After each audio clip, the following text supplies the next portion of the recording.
Y ahora vamos a dar cierre con la doctora Joana Aide Martínez de la Universidad Católica de Colombia, y ella viene a contarnos, digamos, su propia experiencia alrededor de la educación inclusiva. Adelante, profe. Buenas tardes. ¿Me confirman por favor si me escuchan? Te escuchamos perfecto, profe. Bueno, muchas gracias. Voy a compartir la pantalla.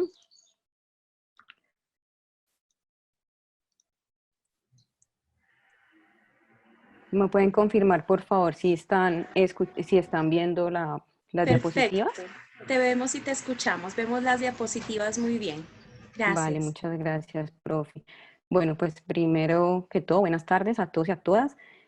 Buenas tardes a los asistentes, a los profesores, a los estudiantes que están aquí en estas presentaciones. Muchas gracias. Les decía que la presentación va a tratar específicamente sobre 3 tensiones políticas para la atención a la diversidad. Estas 3 tensiones pues están por supuesto anudadas a todas las normativas a las que se acogió Colombia en algún momento. Estas son las normativas internacionales que acoge nuestro país: la Declaración Mundial de Educación para Todos de 1990, el Informe Mundial sobre la Conferencia Mundial sobre Necesidades Educativas Especiales, el Foro Mundial sobre Educación.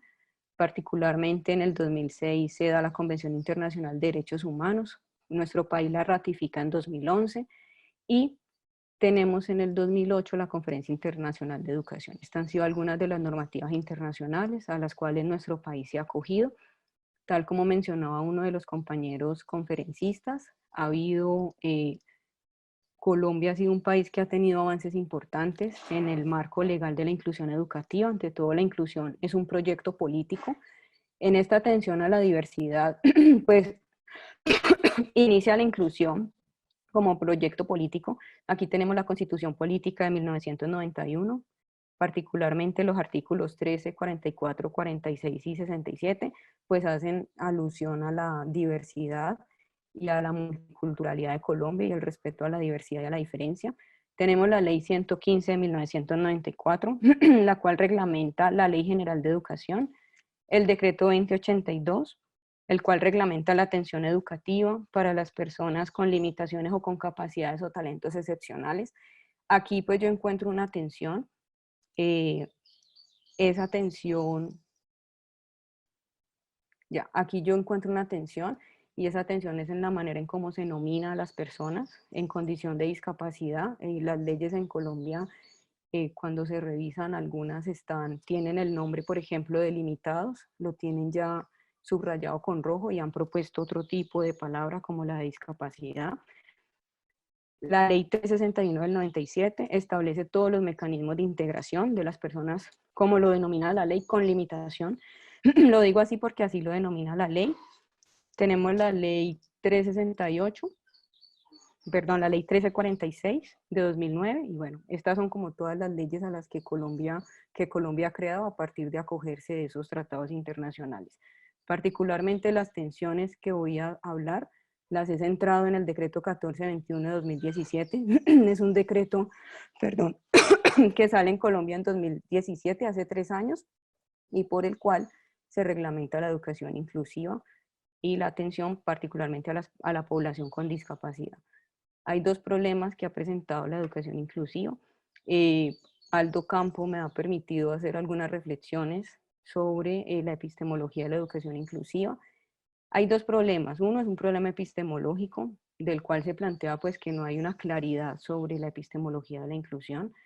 Si no hay una claridad sobre la epistemología de la inclusión y si la misma se está construyendo, pues esto lleva a entender por qué no tenemos muy claro cuál es el camino y cuál es el método, aunque tenemos claro algunas herramientas, como por ejemplo el Plan Individual de Ajustes Razonables, como por ejemplo los principios del diseño universal para el aprendizaje, pero no sabemos muy bien exactamente cómo está el camino, o sea, el camino todavía no está claro. Hay un segundo problema de la educación inclusiva, y es que si epistemológicamente hay vacíos y no hay claridades y es un campo en construcción, el objeto de conocimiento de la educación inclusiva no está claro. Entonces no es justo algunas solicitudes que se le hacen a los profesores, como tener claro el tema de la inclusión.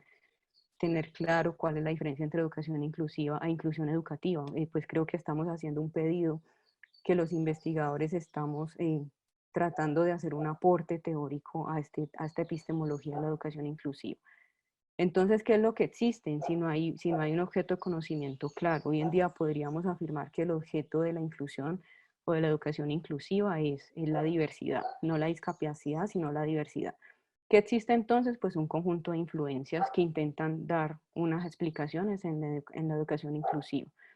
La inclusión entonces inicia como un discurso político, es un proyecto político, pero también es la muestra del fracaso de la educación. Esto fue uno de los resultados de mi tesis de maestría. Si la educación se cumpliera, si el derecho no fuera vulnerado, no tendríamos que estar hablando hoy de inclusión ni de educación inclusiva, sino que hablaríamos de educación, dado que es un derecho universal humano. Que este fracaso nos ha conllevado entonces a reconocer que en Colombia ha necesitado un buen número de leyes. Y ese número de leyes no nos deben alegrar, sino que siento yo que por el contrario nos debe preocupar, porque qué es lo que está pasando entonces en nuestro país para que la diversidad, las personas diversas que somos todos, necesitamos tantas leyes para que no se nos vulneren nuestros derechos. Eso también habla del país. Me excuso que no veo ay, qué pena, me escucho que no puedo ver los comentarios. Deme un momentito, por favor.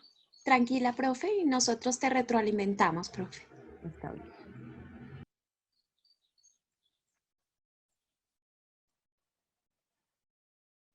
Voy a dejar de compartir un momentito.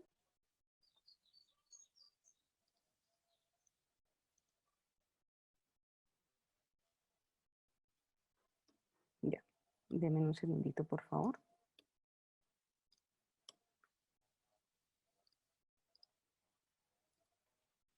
Entonces, después de evidenciar ese fracaso de la educación, del derecho universal a la educación, entonces pues he pensado 3 tensiones alrededor del decreto 1421. La primera tensión que yo analizo es la distancia, ¿no?, entre la diversidad y la discapacidad. O sea, la discapacidad se analiza como una categoría por fuera de la diversidad. Sabemos que la discapacidad al interior de la diversidad hace parte de la diversidad funcional, pero ¿qué nos dice el decreto 1421? Tal cual lo he tomado el decreto, es el que reglamenta en el marco de la educación inclusiva la atención educativa para la población con discapacidad. Es decir, que el decreto 1421 en su título no nos está haciendo mención a la diversidad, sino a la discapacidad. La diversidad al interior del decreto hace presencia 3 veces y de manera generalizada. Una, la toma de la Convención Internacional de los Derechos de las Personas con Discapacidad, y las otras 2 es una mención muy generalizada a la diversidad en relación a lo social y a lo cultural. Es decir, que para el decreto 1421, por ejemplo, la diversidad sexual y de género pues no aparece en ningún lado. La diversidad funcional pues tampoco, pero en el nombre se afirma discapacidad, entonces podemos entenderlo como un sinónimo. No cuenta con una definición sobre diversidad, no, es un decreto que tiene sus bondades, yo no digo que no, por supuesto tiene unas bondades, pero que también a nivel epistemológico presenta unos vacíos. Y si esto lo relacionamos con la poca claridad epistemológica de la inclusión, pues vamos a entender también los vacíos del decreto. Y está relacionada, además la diversidad la relacionan con los estilos de aprendizaje. Entonces, pues sabemos aquí también que pues que no hay una mirada acorde al tema de la diversidad y se nota pues que ha sido, siento yo, en relación al decreto, tomado a la ligera. Vuelvo y repito, sin negar las bondades que tiene el decreto. Hay una segunda tensión política que yo analizo, que la estuve escuchando también ayer y hoy en los momentos en que pude estar, y es una tensión política en relación a la capacitación docente. Los docentes solicitan capacitación, pero ¿cómo capacitar con un objeto de conocimiento difuso? Yo he tenido que capacitar a los docentes como profesional de apoyo y también como una profesional que estudia el tema de inclusión a nivel epistemológico también y a nivel teórico, y también los temas de diversidad, de discapacidad. Si no hay un objeto de conocimiento claro y si este objeto de conocimiento es difuso, ¿cómo estamos capacitando? Si hay una epistemología de la educación inclusiva en construcción, pues ¿en qué se capacita? Entonces, en las capacitaciones que yo he asistido, han sido capacitaciones en relación al qué hacer. No, o sea, hay un incremento de cursos, lo podemos ver actualmente. Los cursos y las capacitaciones se han incrementado y además a unos precios bastante accesibles. Yo he podido, eh, ¿me escuchan? Sí, profe, te acercas un poquito el Sí. audífono a a la boca Está y bien, funciona vale. mejor. Perfecto. Listo, profe, muchas gracias. Yo he tenido la oportunidad de asistir a cursos, como les decía, son accesibles, muchos gratuitos y hoy en día por plataformas, por Facebook, por webinar, hay una cantidad de cursos que se ofrecen en relación a la educación inclusiva, capacitaciones también a precios muy accesibles. He podido asistir a capacitaciones de más o menos alrededor de 6 horas por un valor de 50.000 pesos, a varias que he asistido con una calidad cuestionable, muy pocas realmente con calidad, pero he hecho el análisis en qué se está capacitando. Entonces yo me pregunto, bueno, en estrategias didácticas para la inclusión, para todos, en los tipos de discapacidad, en los tipos de categorías de discapacidad del sistema de matrícula, en trastornos específicos del aprendizaje, y lo que me he podido dar cuenta es que se están haciendo capacitaciones en el orden del quehacer. Hay un afán por el hacer sin una reflexión teórica clara ni profunda, sino con una reflexión teórica reducida y un poco desconociendo cuáles han sido los aciertos y los desaciertos del proceso de inclusión.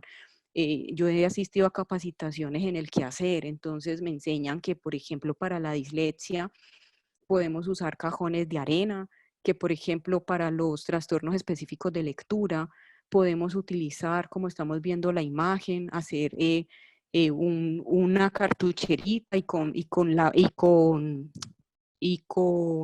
madera, con palitos de madera, ponerle las letras. Y además las capacitaciones parecieran estar centradas además en lo fácil que es hacer el material.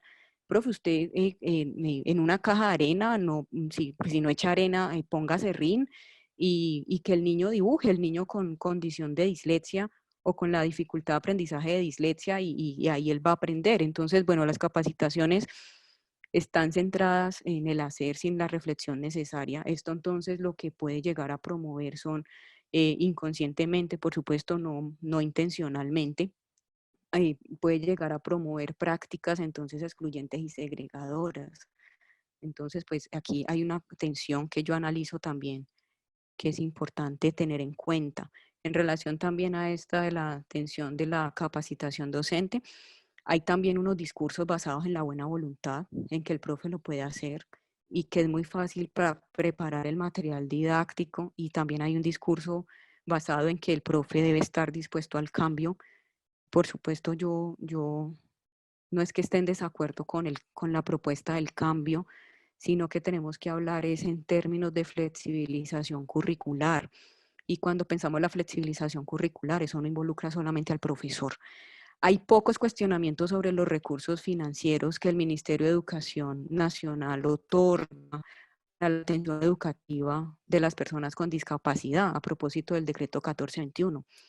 El Ministerio de Educación entrega un 20% adicional por cada estudiante. Entonces apelamos a la buena intención, apelamos a la buena voluntad, apelamos a que es fácil, entre comillas, preparar un material didáctico, pero hay pocos cuestionamientos sobre los recursos y sobre el material pedagógico que deben tener las instituciones educativas oficiales, porque además recordemos que en Colombia hay también una segregación de instituciones, ¿no? Entonces en Colombia tenemos estratificaciones sociales, estratificaciones socioeconómicas, y podemos tener el colegio privado que tiene todo el material didáctico, pero este no es el caso de las instituciones educativas oficiales. También, yo analizo en los discursos, sobre todo de la política de la inclusión, que hay un afán por suprimir la discapacidad. Entonces, la discapacidad históricamente ha estado eh, involucrada en procesos de exclusión, de segregación, y escucho constantemente en conferencias que dicen atender a la discapacidad independientemente de sus condiciones. Yo no puedo pensar en la atención de uno de mis estudiantes sin tener en cuenta todas sus condiciones. Y si yo pienso la discapacidad no adquirida, sino la congénita como una condición de vida y que lo va a acompañar a ese sujeto hasta el día de su muerte, yo debo pensar precisamente su condición, pero entonces no brindar la atención desde su condición, sino pensarlo desde la humanidad y que como humano tiene una condición como yo puedo tener otra condición también.